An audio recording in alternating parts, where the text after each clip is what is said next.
I'm a billionaire CEO. Tonight I'm yours, but don't expect loyalty. Hello, let's start another beautiful story. Welcome to my channel. Don't forget to like the video and subscribe to the channel. Let's go. The Manhattan skyline glittered like scattered diamonds against the velvet night sky, a view Lucas Cole had seen countless times from his penthouse office on the 88th floor. Tonight, however, something felt different. Maybe it was the champagne, or perhaps the way the city lights seemed to mock his solitude. Lucas loosened his Italian silk tie, his reflection in the floor-to-ceiling windows, revealing a man who, at 38, had mastered the art of appearing invincible. His dark hair, perfectly styled, showed just enough grey at the temples to command respect without suggesting vulnerability. His steel-grey eyes, usually calculating and cold, held a hint of restlessness tonight. "Mr. Cole?" His assistant's voice crackled through the intercom. "The board members are waiting in conference room A." Lucas checked his Patek Philippe watch, 9:45 p.m. Another late-night meeting, another corporate takeover to orchestrate. "Tell them 5 minutes." He turned to his desk, where a manila folder lay open, revealing the profile of his latest acquisition target, Carter and Associates, a boutique law firm known for their impeccable record in corporate litigation. His eyes lingered on the photo of their lead counsel, Chloe Carter. Unlike the carefully staged corporate headshots he usually encountered, hers captured something genuine, intelligence in her hazel eyes, determination in the set of her jaw. "Interesting," he murmured, closing the folder. The board meeting proceeded as expected, a room full of men in expensive suits, nodding along as Lucas outlined his latest strategy. Only William Foster, his longest-serving board member, dared to raise an objection. "Carter and Associates has rejected every buyout offer in the past decade," Foster pointed out. "Their reputation for integrity is—" "Everything has a price," Lucas interrupted, his voice quiet, but carrying an edge that silenced the room. "We just haven't found theirs yet." After the meeting, Lucas returned to his office, pouring himself 2 fingers of 30-year-old scotch. The city below continued its endless dance of lights and shadows, reminding him of all the deals closed, all the companies acquired, all the people who'd learned that resistance to Lucas Cole was futile. His phone buzzed with a message from Sophia. "Reynolds, missing our special arrangements, dinner tomorrow." Lucas deleted the message without responding. Sophia, like all the others, understood the terms of their arrangement. No emotional attachments, no expectations beyond the mutually beneficial agreement they'd signed. He'd been careful to select women who valued discretion and financial security over romantic notions of love. Love. The word itself made him smirk. He'd learned early in life, watching his mother chase one wealthy man after another, that love was merely a prettier word for transaction. Everything and everyone had a price. The next morning, Lucas arrived at the downtown offices of Carter and Associates precisely at 9 a.m. The reception area, with its modest furnishings and local artwork, spoke of understated competence rather than flashy success. It was exactly what he'd expected from a firm that prided itself on integrity over profit. "Mr. Cole," a voice clear and confident cut through his assessment, "I wasn't aware we had a meeting scheduled."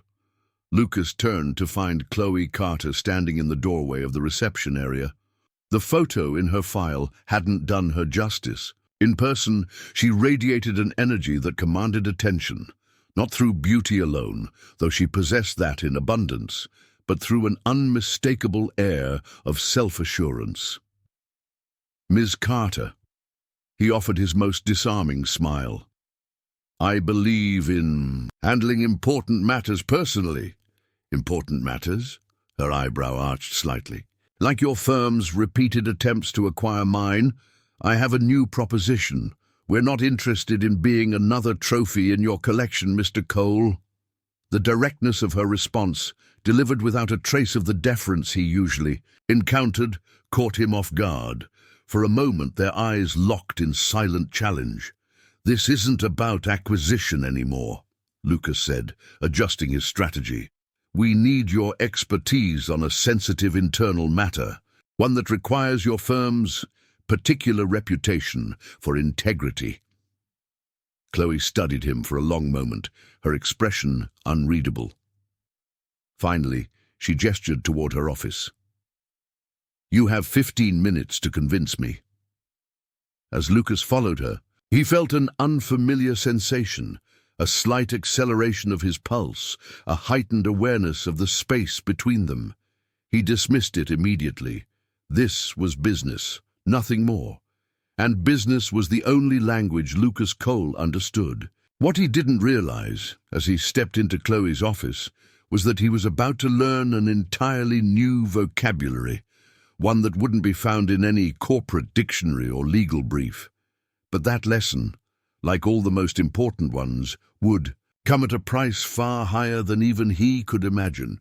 Chloe Carter had built her career by reading people, not just contracts. As Lucas Cole settled into the chair across from her desk, she noticed the subtle tells that his carefully maintained facade couldn't hide.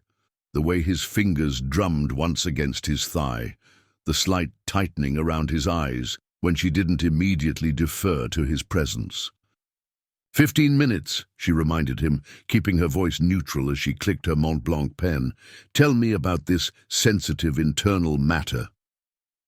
Lucas leaned forward, his presence filling her office like smoke.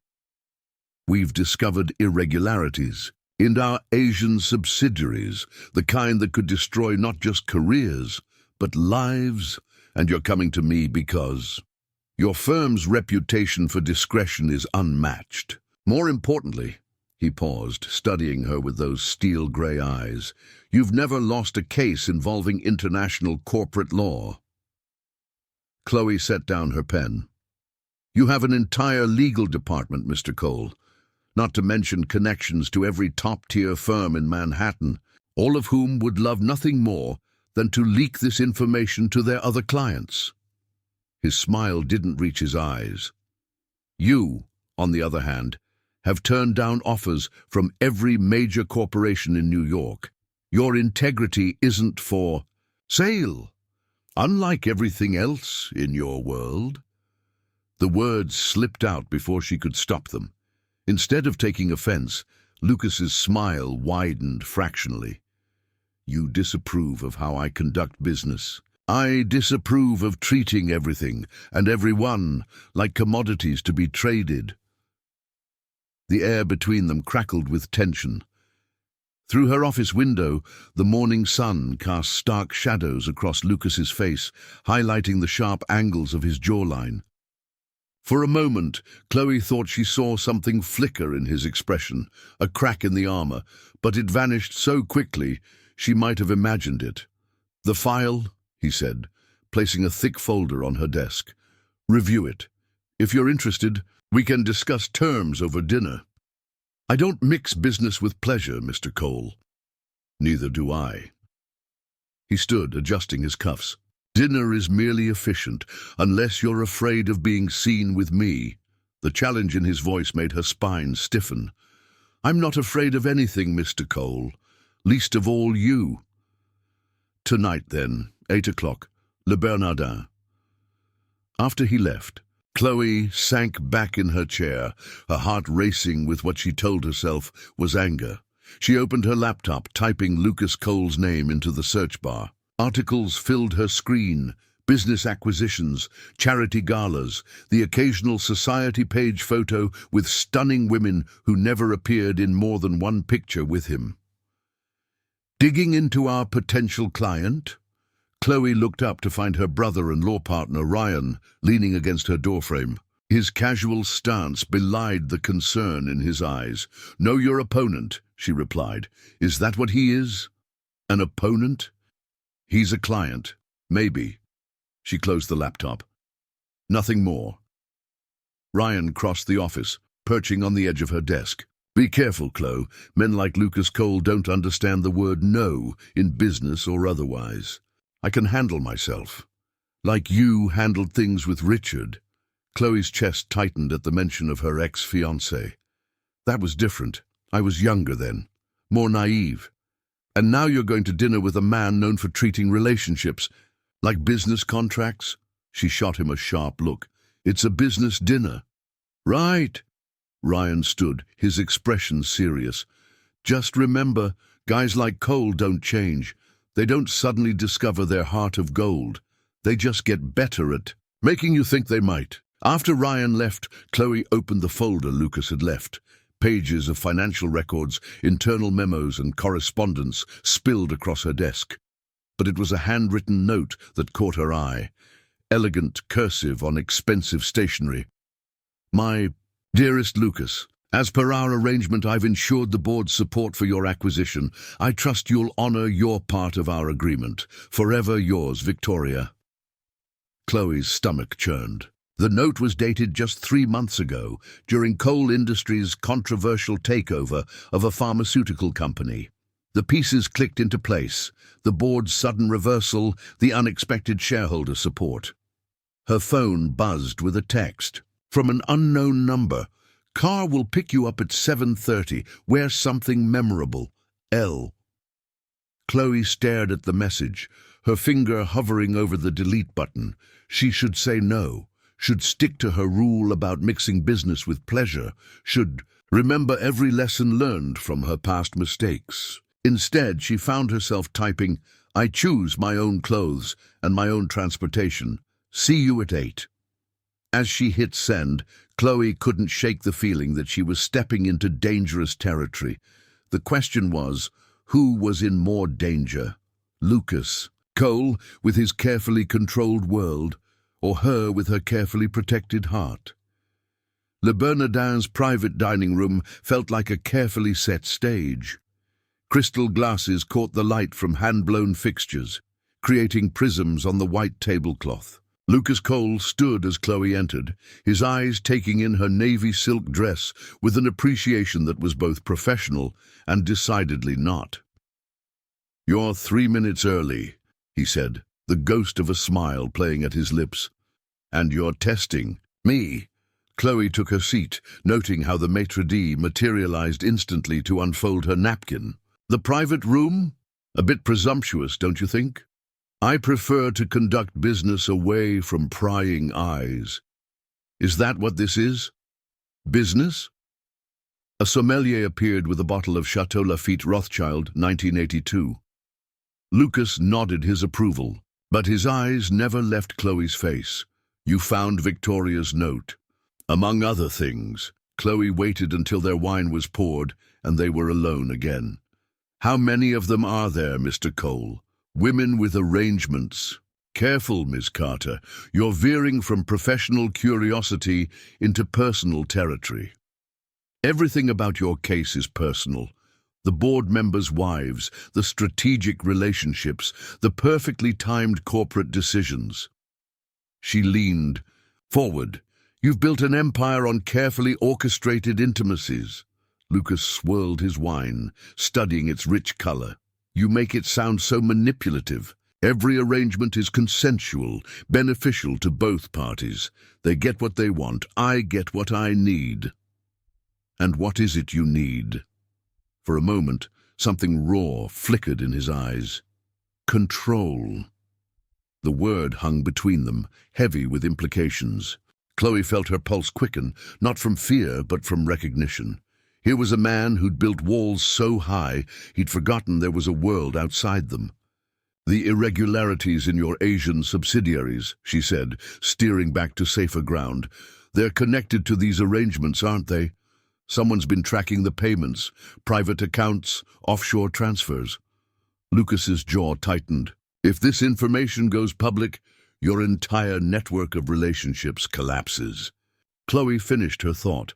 Along with Cole Industries' stock price, their first course arrived, caviar with crystallized lemon.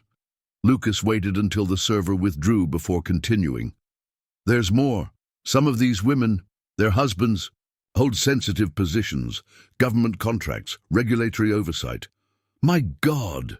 Chloe set down her fork. You haven't just been playing with fire. You've built your house on it, and now someone wants to watch it burn." His voice carried a hint of admiration. "You're not running for the door." "Should I be? Most lawyers would. The potential scandal alone. I'm not most lawyers." Chloe met his gaze steadily. "But if I take this case, we do it my way, complete transparency. No more hidden arrangements until we've contained the threat." Lucas studied her for a long moment. The restaurant's muted lighting cast shadows across his face, making him look almost vulnerable. "And if I refuse? Then find yourself another. A lawyer, one who's willing to risk their reputation to protect your arrangements." The corner of his mouth lifted. "You really don't like that word, do you?"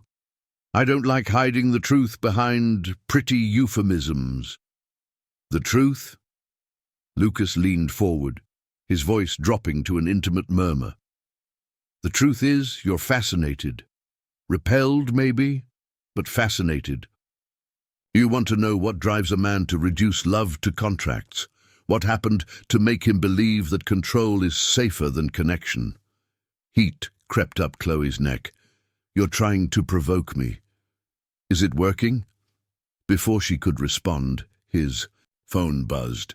Lucas glanced at the screen, his expression hardening. "Excuse me, I need to take this." As he stepped away from the table, Chloe caught a glimpse of the caller ID. Sophia Reynolds. The name stirred a memory, a society page photo, a stunning redhead on Lucas's arm at a charity gala 6 months ago. Lucas returned moments later, his composure slightly fractured. "We need to cut this short. Something requires my immediate attention." "Another arrangement calling?" The words came out sharper than she intended. He stilled, studying her with an intensity that made her breath catch. "Jealousy doesn't suit you, Miss Carter. Neither does deflection suit you, Mr. Cole." She stood, gathering her clutch. "Let me know when you're ready to be honest, about everything." She was halfway to the door when his voice stopped her. "The car, I can see myself home." Chloe turned, offering a smile that held just a hint of challenge. "I've never needed a man to show me the way out." It wasn't until she was in the taxi, watching Manhattan's lights blur past, that Chloe allowed herself to acknowledge the tremor in her hands. Lucas Cole was exactly as dangerous as she'd suspected, not because of his power or his secrets, but because he'd seen through her, carefully constructed defenses with disturbing ease. Her phone buzzed with the text, "Tomorrow, my office, 9 a.m. We'll discuss terms." Chloe stared at the message, hearing Ryan's warning echo in her mind. But as she typed her response, "I'll be there," she knew she was already in too deep to swim back to shore. The morning sun hadn't yet reached the top floors of Cole Industries when Chloe stepped into Lucas's office. She found him standing at the window, his reflection fractured across the glass, phone pressed to his ear. The conversation seemed heated, though his voice remained controlled. "It's not up for negotiation, Sophia." He turned at the sound of Chloe's heels on marble. "We'll discuss this later." The air in the office felt charged, like the moment before a storm. Lucas's usually immaculate appearance showed subtle signs of strain, a slight shadow beneath his eyes, the faintest crease in his collar. "Trouble in paradise?" Chloe asked, setting her briefcase on the conference table. "Paradise is overrated." He crossed to his desk, retrieving a thick folder. "These are all the transfer records from the past 18 months. Every payment, every recipient." Chloe opened the folder, her eyes widening at the amounts. $500,000 to a numbered account. In Geneva, another in Singapore. She looked up. "How many women are we talking about?" 12. His voice was flat. "All with connections to either regulatory bodies or key industry players. You do realize this goes beyond potential scandal." She spread the documents across the table. "This is corporate espionage at best, criminal conspiracy at worst. Hence why I need the best lawyer in Manhattan." "Flattery won't help your case." Chloe traced a series of transactions. These payments to Victoria Richardson, they coincide with the FDA fast-tracking approval for your new cancer drug. Her husband chairs the review board. And Sophia Reynolds. Chloe kept her voice carefully neutral. What does her arrangement buy you? Lucas's jaw tightened. Her brother sits on the Senate Finance Committee. My God, Chloe sank into a chair. You've created a perfect web, but someone's pulling at the threads. Last week, an anonymous email arrived containing details of 3 separate arrangements. He slid a printout across the table. Yesterday, another, with a demand. Chloe scanned the email. $10 million in cryptocurrency, or everything goes public. She looked up. You can't pay. I don't respond to blackmail.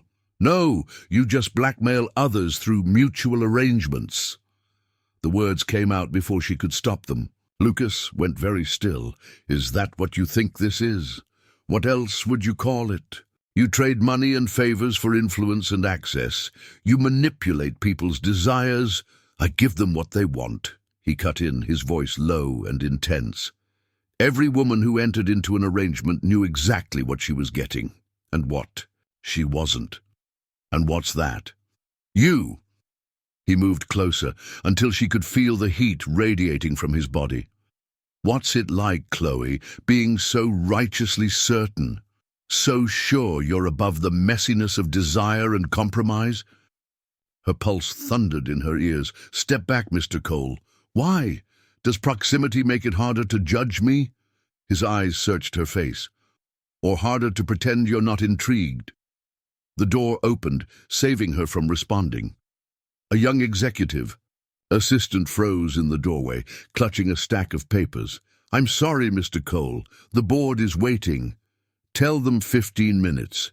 Lucas didn't move, his eyes still locked on Chloe's. The assistant retreated, closing the door softly. In the silence that followed, Chloe could hear her own ragged breathing. You should go to your meeting, she managed. We're not finished. Here. No, she agreed, gathering the scattered documents with trembling hands. We're just getting started. I'll need complete access to your records, your correspondence, everything. Demanding full transparency, Ms. Carter? If you want. To save your empire. She met his gaze steadily. Yes. Something flickered in his eyes.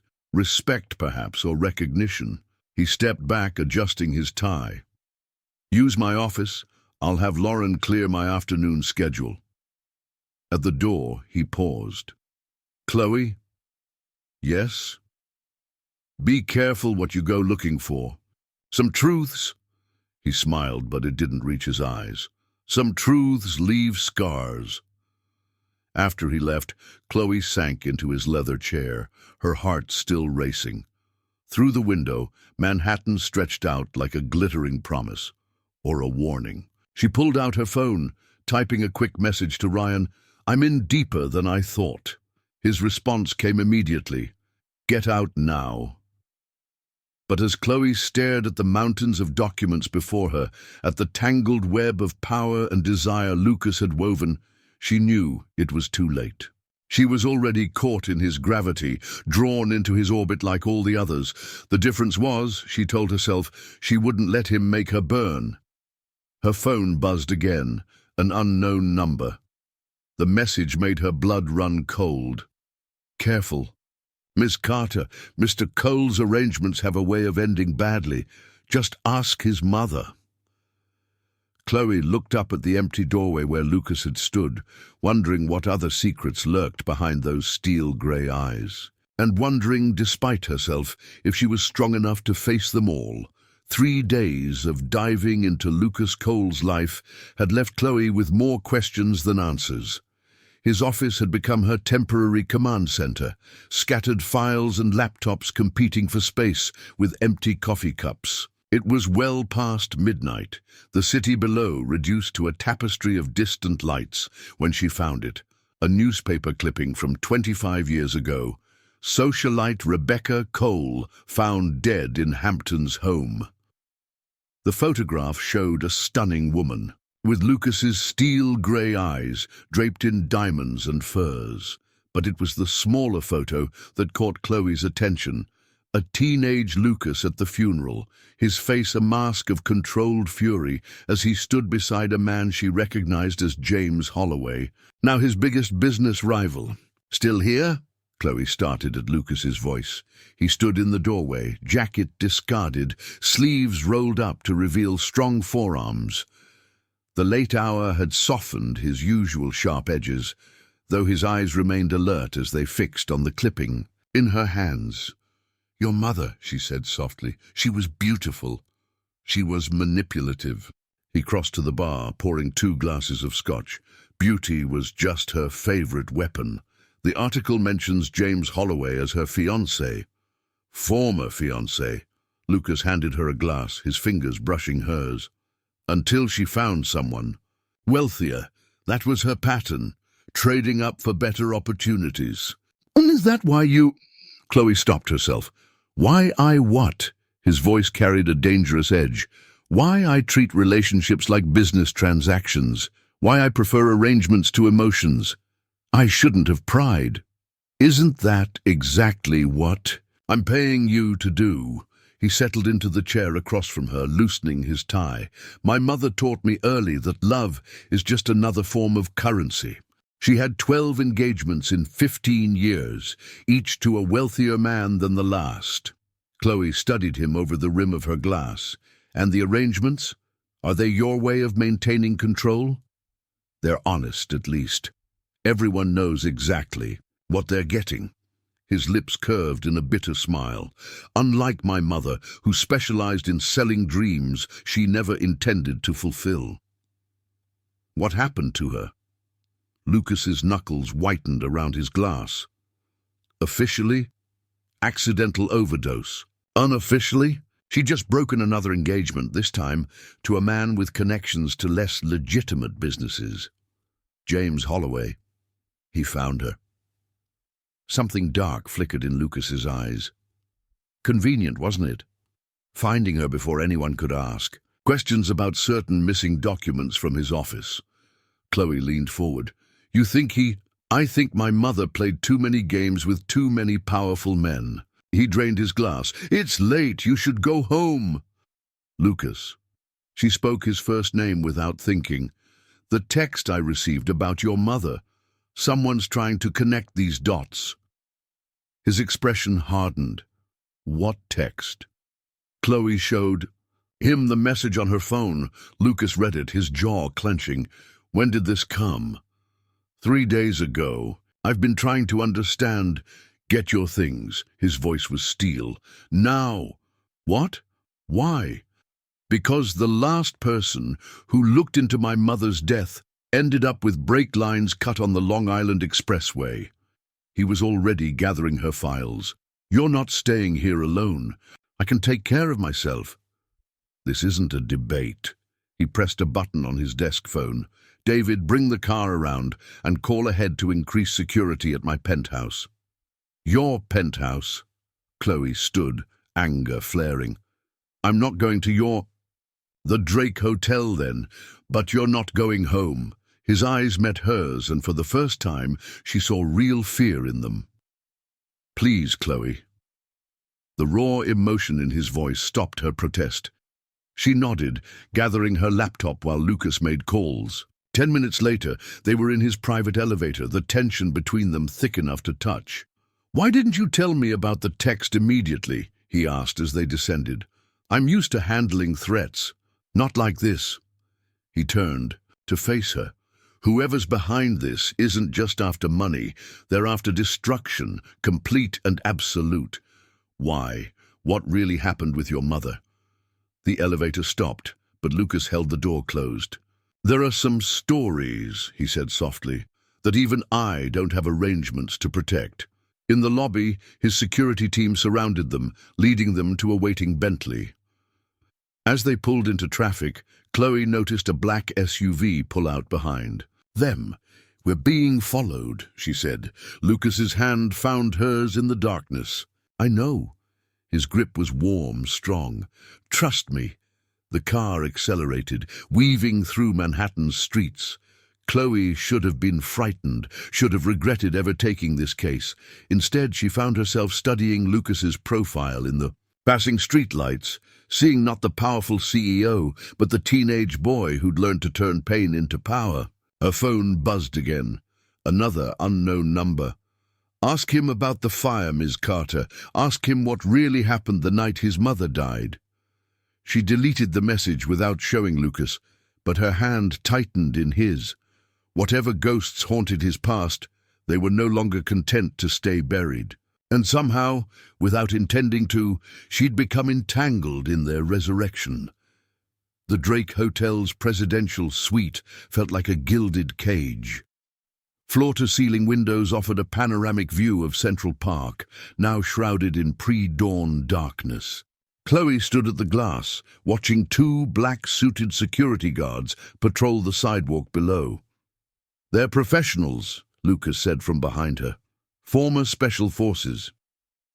"Is this how you live?" She turned to face him, always watching, always protected. He'd shed his suit jacket and tie, the top buttons of his shirt undone. The sophisticated CEO facade had cracked, revealing something raw underneath. "You get used to it. Like, you got used to arrangements instead of relationships." His expression hardened. "We're not discussing that? Then let's discuss the fire." Chloe watched his reaction carefully. "The one the anonymous texter seems to think is important." Lucas went very still. For a moment she thought he wouldn't answer. Then he crossed to the bar, poured himself a drink with hands that weren't quite steady. "It was after midnight when I got home," he said finally. "I'd been at a school event, debate team finals. The Hampton house was already burning." He took a long swallow. I could hear her screaming. "Your mother?" "I tried to get in. The security guards, James's men, held me back." His voice turned bitter. "They said it was too dangerous, that the fire department was coming, but by then—" The official report said overdose. Amazing what money can buy, including coroner's reports. Lucas set down his glass with careful precision. "I saw the gasoline cans in James's car 3 days later, but I was 17, in shock, and he had very expensive lawyers." Chloe crossed the room to him. "Why are you telling me this now?" "Because." He turned to face her, close enough that she could see the pain etched in his features. "Whoever's behind these threats knows the truth, and they're using it to dismantle everything I've built. Your empire of arrangements and influence. My protection." His voice dropped to a whisper. "Every contract, every carefully negotiated relationship. There, walls, Chloe, walls to keep people exactly where I need them. And where do you need me?" The question hung between them, charged with possibility. Lucas lifted a hand, his fingers tracing the line of her jaw with devastating gentleness. "That's the problem. I don't know anymore." Her phone buzzed, shattering. The moment. Another unknown number. "The walls are coming down, Ms. Carter, and this time everyone burns." Lucas read the message over her shoulder, his body tensing. "Pack your things, we're moving." "Running, you mean?" "Surviving." He was already on his phone, barking orders. The security team spotted someone on the service stairs. "We're compromised." As if to emphasize his point, the hotel room's phone rang. Lucas answered on speaker. "Did you think you could hide her?" A digitally altered voice filled the room. Poor Lucas, still trying to protect everyone except the ones who matter. "Who is this?" "Ask Victoria Richardson." "Oh, wait, you can't. She had an unfortunate accident an hour ago. Brake failure, they're saying. Sound familiar?" The line went dead. Lucas's face drained of color. "Victoria. She knew about the fire. She was my mother's assistant back then." "Lucas." Chloe grabbed his arm. "Look!" A red laser dot had appeared on the wall beside them, dancing across the expensive wallpaper. Without warning, Lucas tackled her to the ground as the window exploded. Inward, They lay there, his body covering hers, as glass rained down around them. Chloe could feel his heart hammering against her chest, his breath warm against her neck. "Are you hurt?" he demanded. "No, She broke off as footsteps pounded in the hallway. "Someone's coming!" Lucas rolled them behind the heavy desk, just as the door burst open. Gunshots peppered the wall where they'd been standing. Through the chaos, Chloe heard Lucas's security team engaging with the intruders. "The service elevator," Lucas whispered, his lips against her ear.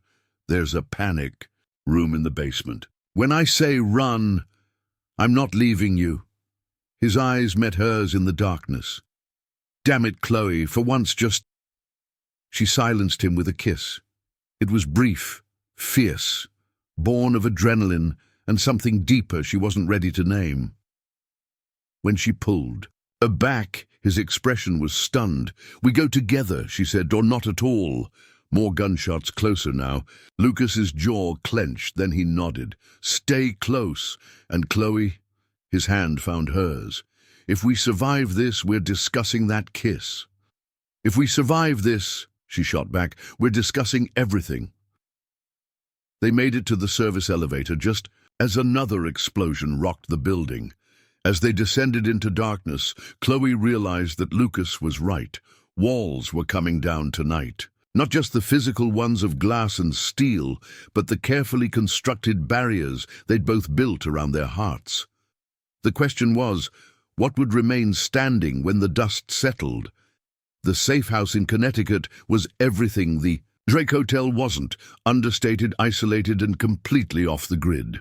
As dawn broke over the wooded property, Chloe watched Lucas pace the living room, barking orders into a satellite phone. "I don't care what it costs," he snapped. "Find out who accessed Victoria's car." A pause. "No, keep it quiet. And get me everything on her movements in the last 24 hours. He ended the call, running a hand through his disheveled hair. The perfectly controlled CEO was gone, replaced by something far more dangerous, a man with nothing left to lose. "Your security team?" Chloe asked. "Two injured, none critical." He wouldn't meet her eyes. They weren't supposed to get hurt. No one was supposed to get hurt. "Except me?" The words slipped out before she could stop them. Was I just supposed to be another arrangement gone wrong? Lucas went still. "Is that what you think?" "I don't know what to think anymore." She stood, wincing at her bruised ribs. "Someone systematically destroying your network of influence. Victoria's dead. We were almost killed. And all I keep thinking is, what aren't you telling me?" "Chloe." "No!" She cut him off. "No more deflections, no more half-truths. You want my help? Tell me everything." For a long moment, he just looked at her. Then he crossed to an antique desk, pulling out a worn leather journal. "My mother's diary. I found it the day after the fire, hidden in her personal safe." Chloe took the book with trembling hands. "Why didn't you give this to the police?" "Because it would have destroyed more than just James Holloway." He sank onto the couch. "Read the last entry." The pages were slightly singed, but the elegant handwriting was clear. "My dearest Lucas, if you're reading this, I'm already gone. The evidence I've gathered against James and his partners would bring down half of Manhattan's elite. The USB drive is hidden where you first learned to play, your father's piano at the summer house. Use it wisely, my love, and forgive me for teaching you to fear love. It was my greatest mistake. All my heart, Mom." "The USB drive," Chloe looked up. "Did you find it?" "No. The piano was destroyed in the fire." Lucas's voice was raw. "But someone else must have known about it. Someone close to my mother." "Victoria? She was more than just my mother's assistant. She was her confidant." He stood, moving to the window. "After the fire, Victoria helped me build my network of arrangements. She knew everyone's secrets, everyone's price. And now she's dead." Chloe joined him at the window. "Lucas, look at me." He turned, and the pain in his eyes made her heart ache. Without thinking, she reached up, touching his face. His skin was warm under her fingers. "You're not 17 anymore," she said softly. "You don't have to keep building walls." "Don't." His voice was rough. "Don't look at me like that." "Like what?" "Like you can save me." He caught her wrist but didn't pull her hand away. "I'm not a good man, Chloe. Everything I've built, every relationship I've cultivated, it was all to protect myself, to make sure no one could ever have that kind of power over me again. And now? His laugh was bitter. "Now I'm standing here terrified. Not of the people trying to kill us, but of the way you make me feel. Of how much it would destroy me to lose you." The confession hung between them, heavy with possibility. Chloe's heart thundered in her chest. "Lucas!" His satellite phone buzzed. With visible effort, he stepped back, checking the message. His face went pale. "What is it?" "They found another body." His voice was hollow. "Sophia Reynolds in her apartment, with this next to her." He showed her the photo, a charred USB drive laid on white sheets next to a playing card. The Queen of Hearts, splattered with red. "It's a message," Chloe realized. "They're not just destroying your arrangements. They're teaching me what it feels like to lose everything I care about." Lucas's hands clenched into fists.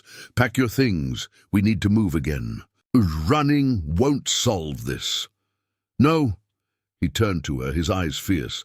"But keeping you alive will give me time to end it. Because that USB drive they left, it's a fake. The real one is still out there, and there's only one other person who might know where." "Who?" "James Holloway's daughter." Lucas's expression was grim. "The one person I never made an arrangement with. The one person I actually—" He broke off. "The one person you what?" "The one person I loved." He wouldn't meet her eyes until she discovered what her father really was. What I really was. Chloe felt something cold settle in her stomach. "And now?" "Now we have to find her." Lucas finally looked at her, and the pain in his eyes was unbearable. "Before whoever's behind this does." As if on cue, both their phones buzzed simultaneously. The same message appeared on both screens. "Time to face your past, Lucas. All of it. Or watch everyone you love burn again." Outside, thunder rolled across the Connecticut sky. A storm was coming, and Chloe had a feeling it would wash away more than just secrets. It would strip them both bare, exposing every truth they'd tried to hide, even the ones they'd been hiding from themselves. Rain lashed against the windows of Lucas's Range Rover as they wound through the back roads of upstate New York. Chloe studied his profile in the glow of the dashboard, noting the tension in his jaw, the way his knuckles whitened on the steering wheel whenever lightning illuminated the sky. "Tell me about her," she said quietly.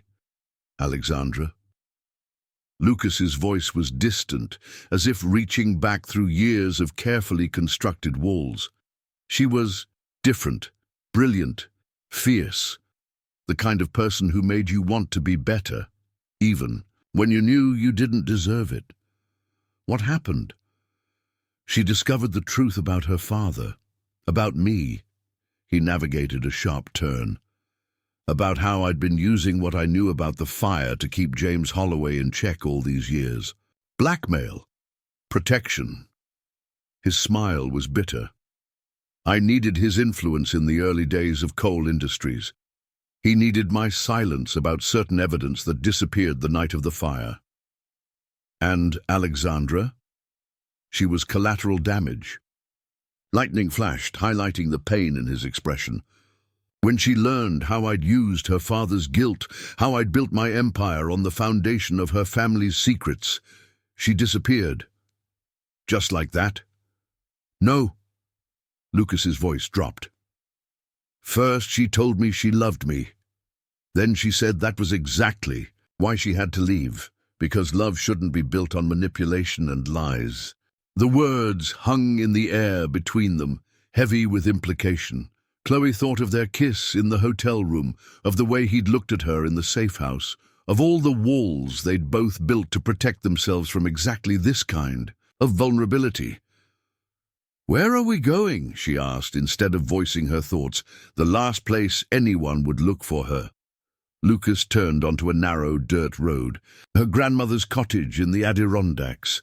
Alexandra always said it was the only place she felt truly safe. The cottage emerged from the darkness, a small stone structure nestled among towering pines. No lights shone in the windows, but smoke curled from the chimney despite the summer night.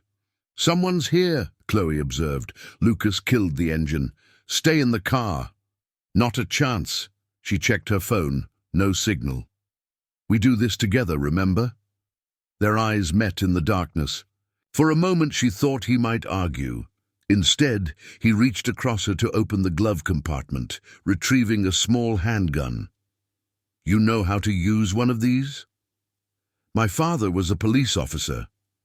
She took the weapon, checking the safety. "He taught me well." Something like admiration flickered in Lucas's eyes. Before he could respond, movement caught their attention, a shadow passing behind one of the cottage's windows. They approached carefully, rain soaking through their clothes. Lucas reached the door first, testing the handle. It opened silently. The interior was warm, lit only by the glow of a dying fire. Books and papers were scattered across every surface, as if someone had been searching for something in a hurry. "Alexandra?" Lucas called softly. A click behind them, the unmistakable sound of a gun being cocked.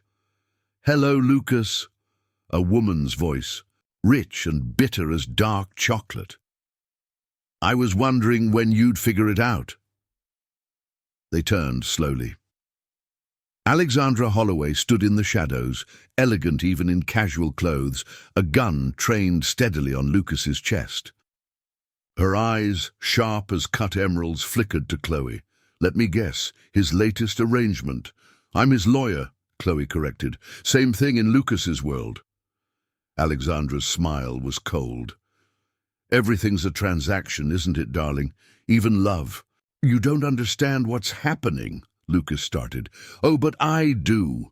She moved into the firelight. "Victoria's dead, Sophia too.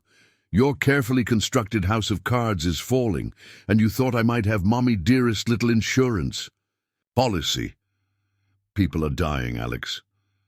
People have been dying for years, Lucas. Starting with your mother." Her hand trembled slightly. "Did you ever tell your new lawyer what really happened that night? What you did?" Chloe felt Lucas go rigid beside her. "Alex, don't tell her." Alexandra's voice cracked. "Tell her how you knew about the fire before it started. How you could have warned my father, warned everyone, but you chose to let it happen. Because that's what Mother taught you, isn't it? That love is just another weapon to wield." "That's not true."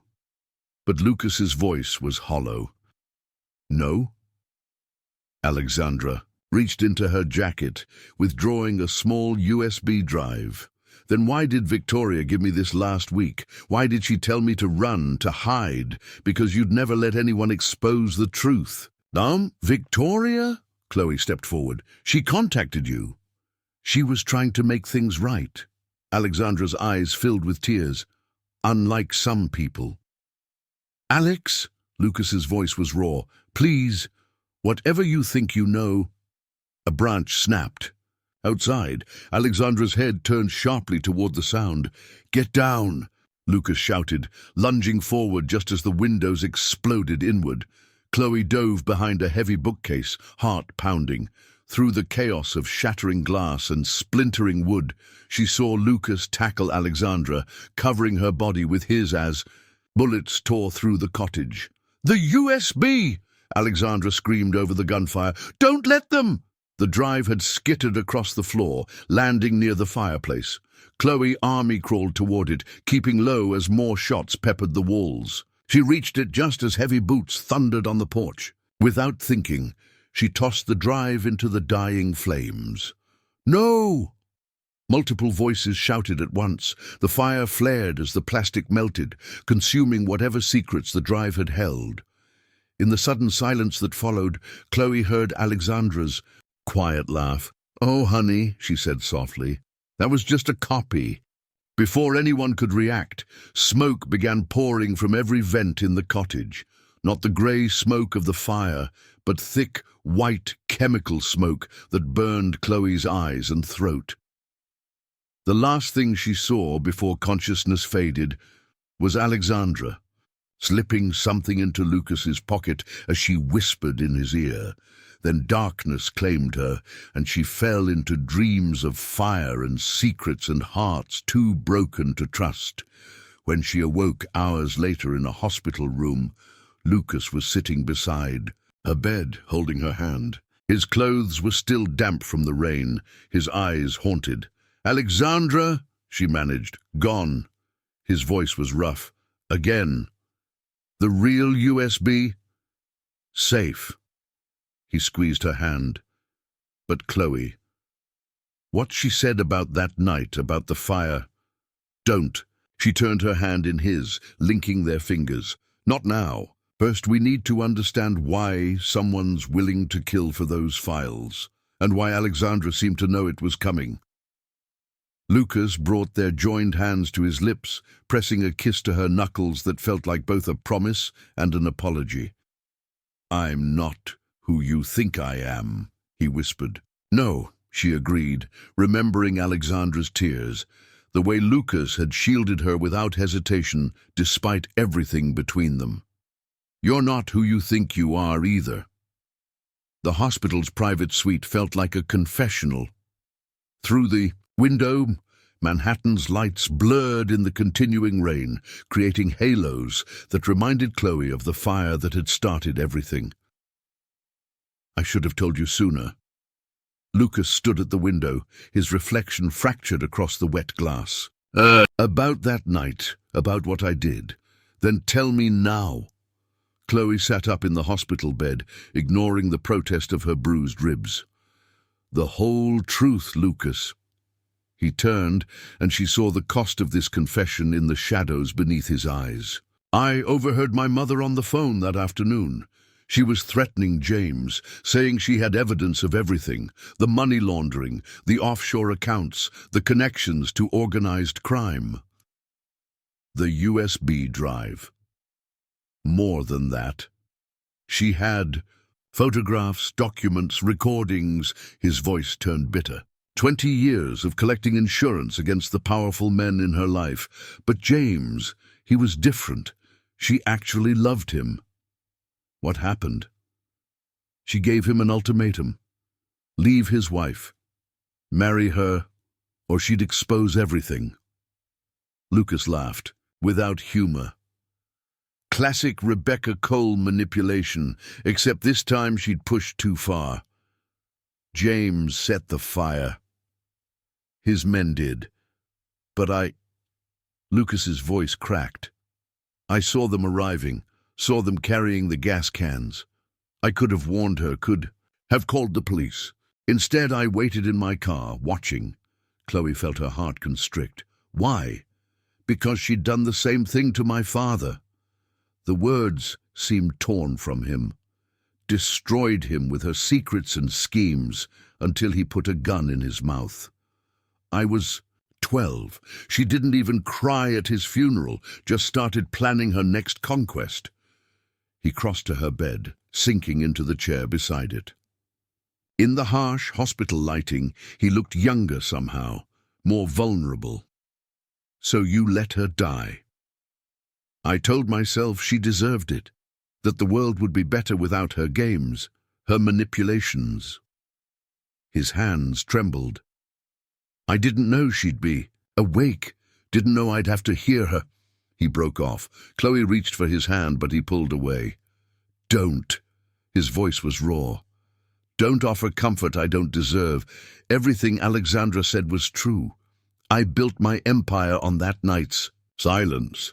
Used what I knew about James to secure contracts, connections. Became exactly what my mother was, someone who treats love like a weapon." Is that what you're doing with me? The question hung between them, heavy with implication. Lucas finally met her eyes, and the pain she saw there took her breath away. I tried, he admitted. When I first hired you, it was strategic. Your reputation for integrity would help legitimize the investigation into the threats. But then what? Then you looked at me like I was someone worth saving. He reached out, his fingers brushing her cheek with devastating gentleness. And for the first time in my life, I wanted to be that person. Before she could respond, the door burst open. Ryan stood there, wild-eyed and furious. Get away from my sister. Ryan? Chloe straightened. How did you know you were here? He crossed the room, positioning himself between her and Lucas. Because someone sent me this. He held up his phone. On the screen was a video, security footage from the night of the fire. A teenage Lucas sat in his car, watching as men carried gas cans into the Hampton house. The timestamp showed him waiting 15 minutes before driving away. You son of a bitch! Ryan's voice shook with rage. You watched her die, and now you're trying to do the same thing to my sister. That's not, Lucas started. True? Ryan laughed harshly. Like it's not true that Victoria Richardson contacted you 3 days before she died, warning that someone had accessed your mother's old files. Or that Sophia Reynolds was investigating the fire before her convenient accident. Chloe felt the blood drain from her face. Lucas, I was trying to protect you. He stood, hands raised, as Ryan advanced on him. Everything I've done was to protect yourself. Ryan pulled out his phone again. Want to know what else I received? Evidence that you've been tracking Chloe for months, that you orchestrated that first meeting, manufactured the crisis that made you need her services. Ryan, stop! Chloe's head was spinning. Let him explain. Explain what? How he's been playing you, using you like he uses everyone? Ryan's laugh was bitter. Did you really think he chose your firm by accident? That the great Lucas Cole just happened to need the services of a boutique law office? Chloe. Lucas took a step toward her, but Ryan blocked his path. Please, let me... A commotion in the hallway cut him off. Security guards burst in, followed by 2 police detectives. Lucas Cole. The older detective held up a badge. We need you to come with us. We have some questions about the death of Victoria Richardson. You can't, Lucas started. We can. The detective produced a warrant. Anonymous tip provided evidence linking you to both Victoria's death and the attempted murder of Alexandra Holloway tonight. That's ridiculous. But Lucas's voice had lost its usual authority. Is it? Ryan pulled out a final piece of paper, like this transcript of your phone call with Victoria the night she died. The one where she threatened to expose what really happened the night of the fire. Chloe watched as the police led Lucas away, her heart pounding in her ears. The last look he gave her was full of something that might have been regret, or might have been goodbye. Ryan, she grabbed her brother's arm, the evidence you received, who sent it? Does it matter? It proves what kind of man he really is. But Chloe wasn't listening. Her mind was racing, connecting dots, the timing of the revelations, the escalating deaths, the convenient appearance of evidence. Her phone buzzed with a text from an unknown number. Now you know the truth about Lucas Cole. The question is, what will you do with it? She stared at the message, remembering Alexandra's words in the cottage. That was just a copy. What if everything, the video, the transcripts, even Lucas's confession, was just another copy of the truth? A truth someone was very carefully constructing. But as she watched Lucas disappear down the hospital corridor in handcuffs, one question burned brighter than all the others. In a world built on manipulation and lies, how do you recognize real love when you find it? And more importantly, how do you protect it once you do?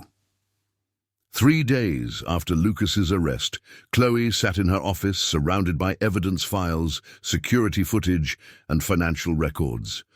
Her coffee had gone cold hours ago, but she barely noticed. Too absorbed in the web of connections spreading across her whiteboard. "You need to stop this." Ryan stood in her doorway, concern etched on his face. "The police have everything they need to convict him." "Do they?" Chloe tapped her pen against a document. "The timing's too perfect, Ryan. Victoria dies, then Sophia, then suddenly all this evidence appears, wrapped in a neat bow. Sometimes the simplest explanation is the truth." He crossed to her desk. "Lucas Cole let his mother die. He built an empire on blackmail and manipulation. And he was using you, just like he uses everyone. Then why expose himself?" She stood, gesturing to her timeline. "Look at the pattern. Every revelation, every piece of evidence. It's like someone's writing a story, making sure each character plays their part perfectly." "You're reaching." "Am I?" She pulled up a financial record. The night Victoria died, someone accessed her private account from an IP address in Brooklyn. The same IP address that sent you those files. So Victoria lived in Manhattan. Her office was in Manhattan. The only connection she had to Brooklyn was what? Chloe's phone buzzed. A text from an unknown number. "Getting warmer, Miss Carter, but some fires are better left unlit." She showed Ryan the message. "They're watching us, have been from the beginning. Everything that's happened, it's all been orchestrated." "By who?" Before she could answer, her office door opened. Alexandra Holloway stood there, elegant despite the bandage on her temple. "By my father," she said quietly. "James Holloway has been playing us all." Ryan moved protectively toward Chloe, but she waved him off. "Explain." Alexandra crossed to the window, her reflection overlaying the nighttime cityscape. "The USB drive Victoria gave me, it wasn't just about the fire. It contained 20 years of evidence, every deal, every bribe, every connection between Manhattan's elite, including proof that my father ordered Rebecca Cole's death. But Lucas was 17 and angry at his mother." Alexandra's voice softened. "Yes, he saw the men with gas cans. Yes, he drove away. But what the security footage doesn't show is him calling the fire department 5 minutes later, or trying to run into the burning house until my father's men knocked him unconscious." Chloe's heart stuttered. "What?" "My father edited the footage, just like he's been editing the truth for 20 years. Alexandra turned, her eyes bright with unshed tears. "Lucas didn't tell you because he still blamed himself. Still thought his moment of hesitation made him guilty. The arrangements," Ryan cut in, "the blackmail, were his way of keeping my father in check, of making sure no one else could accumulate that kind of power over others." Alexandra's laugh was bitter. "Lucas became the very thing he hated, someone who traded in secrets and influence, because he thought it was the only way to prevent another Rebecca Cole." Chloe sank into her chair, her mind racing. Victoria figured it out. She found evidence of my father's manipulation, realized he'd been the one behind every major scandal, every convenient accident that reshaped Manhattan's power structure. Alexandra pulled out a phone, not her usual one.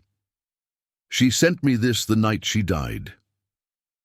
The video showed James Holloway in his office, speaking to someone off camera. "Lucas Cole has outlived his usefulness.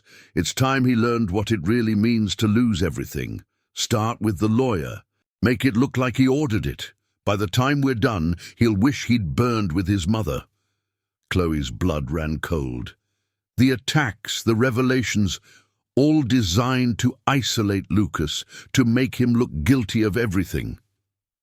Alexandra's voice cracked. "I tried to warn him at the cottage, but my father's men were already there." "Doom, what did you slip into his pocket?" Chloe remembered the moment before the smoke bombs. A key to a safety deposit box containing copies of everything, including... Alexandra smiled grimly. A recording of my father confessing to Rebecca's murder. Ryan swore softly. Where's the box? Right where it all started. The Manhattan Trust Bank across from Coal Industries. Alexandra checked her watch. My father's men are probably already... An explosion rocked the building. Through her window, Chloe saw flames erupting from the bank's upper floors. No. The word tore from her throat. Lucas is already there. Alexandra's eyes met hers. He broke out of custody an hour ago. I helped him set up a diversion to get into the bank, but my father must have been watching and... Another explosion lit up the night. Without thinking, Chloe grabbed her coat. Chloe, don't. Ryan caught her arm. It's too dangerous. I don't care. She pulled free. Everything Lucas did, every lie, every manipulation, was to protect others from men like James Holloway. And I left him alone, doubted him. You can't save someone who doesn't want to be saved, Ryan argued. No. Chloe's voice was steel. But you can love them enough to try. She ran for the elevator, her heart pounding. Behind her, she heard Alexandra say softly to Ryan, Now do you understand why Lucas Cole never needed an arrangement with me? Why he pushed me away? Because he's been in love with your sister since the moment he met her. He just didn't think he deserved her. The elevator doors closed on those words, leaving Chloe alone with the truth she'd been fighting all along. She wasn't running toward the fire to save Lucas. She was running toward it to save them both.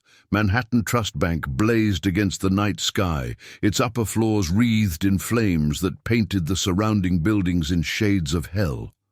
Chloe pushed through the gathering crowd, her heart hammering against her ribs as police held back onlookers and fire trucks screamed in the distance. Ma'am, you can't... An officer tried to stop her. My name is Chloe Carter. She pulled out her law firm ID. I have a client in there. The building's unstable. Fire department says... A figure staggered out of the smoke-filled lobby. One of James Holloway's security men, his suit singed, blood running from a cut above his eye. Chloe grabbed him. Where are they? 32nd floor. He coughed. Holloway. He was waiting. Cole never had a chance. Chloe's blood ran cold. The 32nd floor. Where Rebecca Cole had kept her office, where this whole tragedy had begun 20 years ago. Of course, James Holloway would choose there for the final act. The security footage was edited. The guard grabbed her arm. Cole. He tried to save her, his mother. Holloway made us hold him back while she burned. Made us tell the police, where's the vault key now? Cole has it, but Holloway... He broke into another coughing fit. He said if Cole burns like his mother did, it'll be poetry. Sirens wailed closer. Chloe looked up at the burning building, remembering Lucas's words. I heard her screaming. Now she understood. He hadn't just heard his mother's death. He'd fought to prevent it. Her phone buzzed. Alexandra. Service elevator still has power. Key code 2741. Hurry. Chloe slipped past the police line while they were distracted by a falling piece of facade. The service entrance was unguarded, the elevator waiting like a metal coffin. As she punched in the code, she remembered Lucas's confession in the hospital. For the first time in my life, I wanted to be that person. I'm the person she'd seen all along, beneath the carefully constructed armor. The elevator groaned its way up through the burning building. Smoke seeped through the doors, making her eyes water.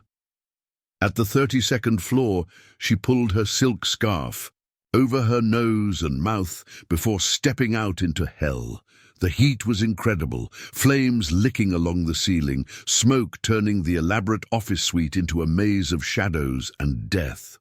Through the chaos, she heard voices. Should have. Let her burn alone. James Holloway's voice twisted with hate. But you had to play hero, didn't you? Had to try to save her. Like you tried to save her. Lucas's voice, raw with smoke and emotion. By burning her alive when she threatened your empire.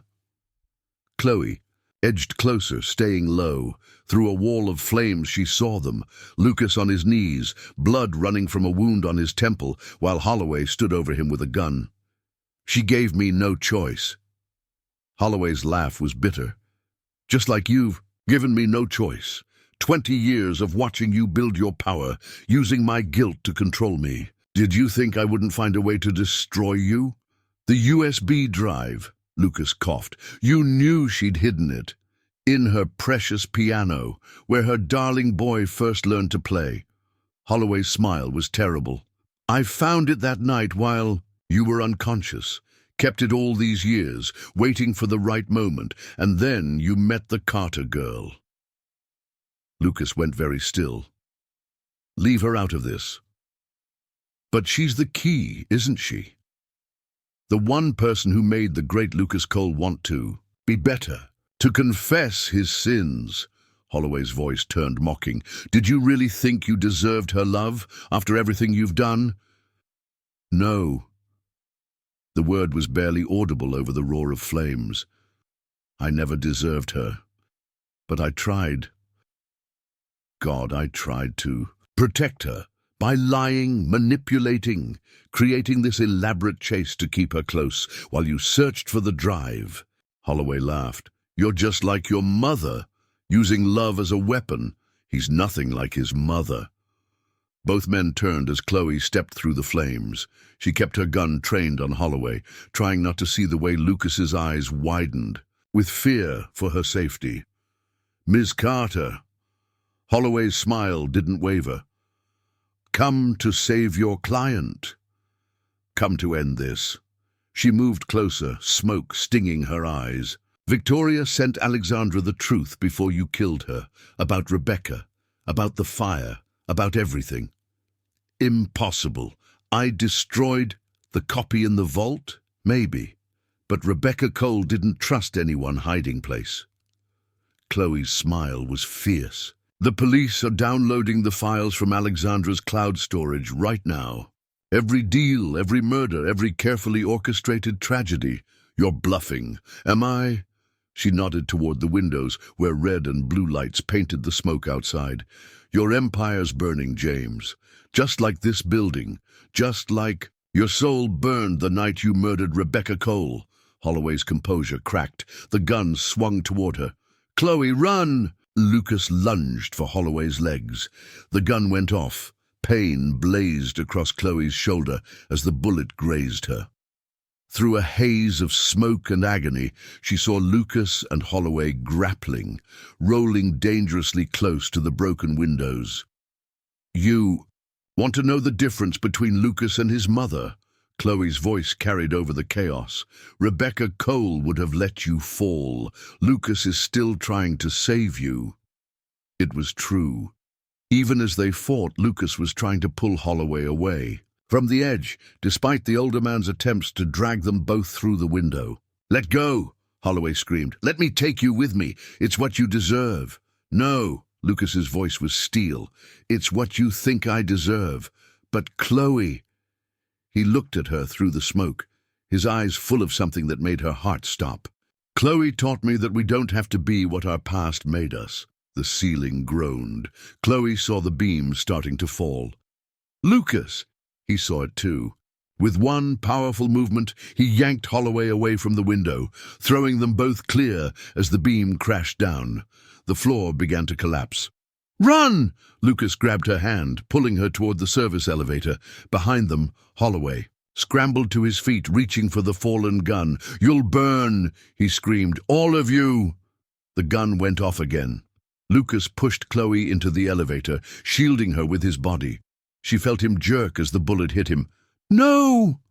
She tried to hold him up as he sagged against her. Through the closing elevator doors, they saw James Holloway raise the gun one final time.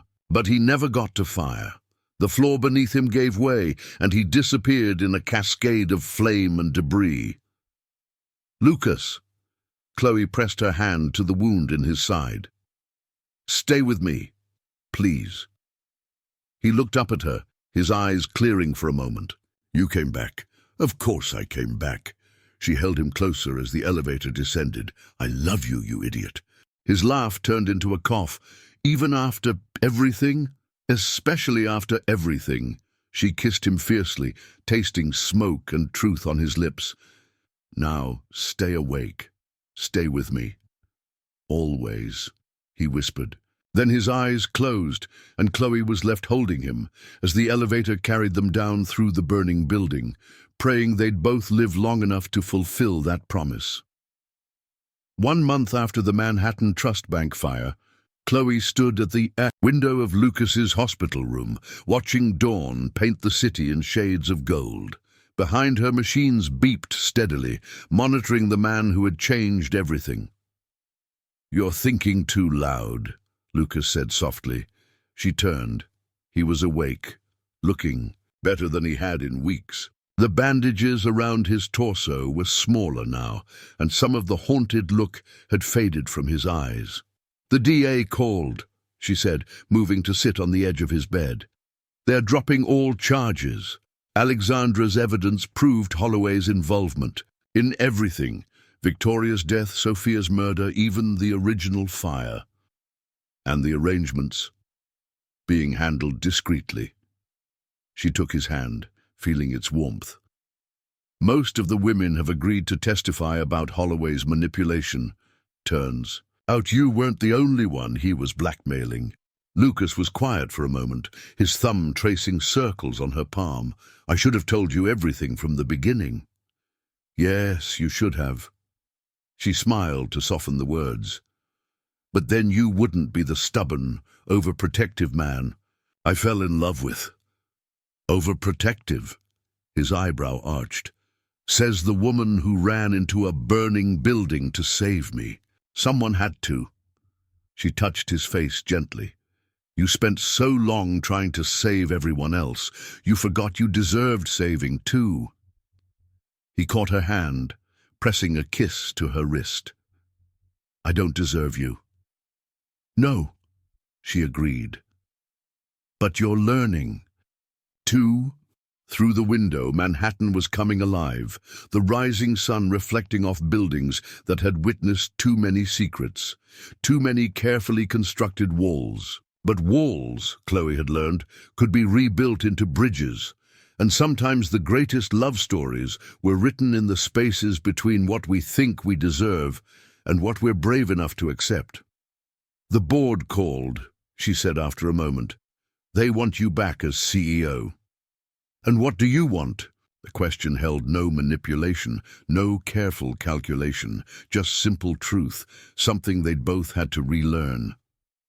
I want you to heal. She met his eyes steadily. Not just the bullet wound. Everything. It won't be easy. His voice roughened.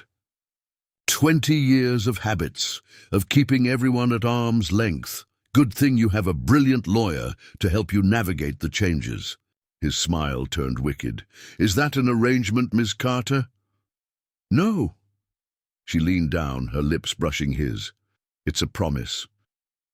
The kiss deepened, carrying the weight of everything they'd survived. Fire and bullets, lies and truths, the careful dismantling of walls they'd both built too high. When they finally parted, Lucas's eyes held something she'd never seen before. Peace. There's something I need to show you, he said, when they let me out of here. 2 weeks later, they stood in the rebuilt garden of the Hamptons house where everything had begun. The piano that had once hidden Rebecca's secrets was gone, replaced by a memorial fountain. Water trickled over black marble, catching the late afternoon light. I had it installed last week, Lucas said quietly, for both of them, my mother and my father, not because they deserve forgiveness, but because I needed to let go. Chloe squeezed his hand. And have you? Getting there. He turned to face her. I spent 20 years thinking love was a weakness to be controlled. building arrangements to keep people exactly where I wanted them. And now I know that real love isn't about control. His hands framed her face. It's about trust, about choosing to be vulnerable with someone who sees all your broken pieces and loves you anyway. Lucas Cole, she smiled through sudden tears. Was that a declaration? No. He sank to one knee, pulling out a simple diamond ring.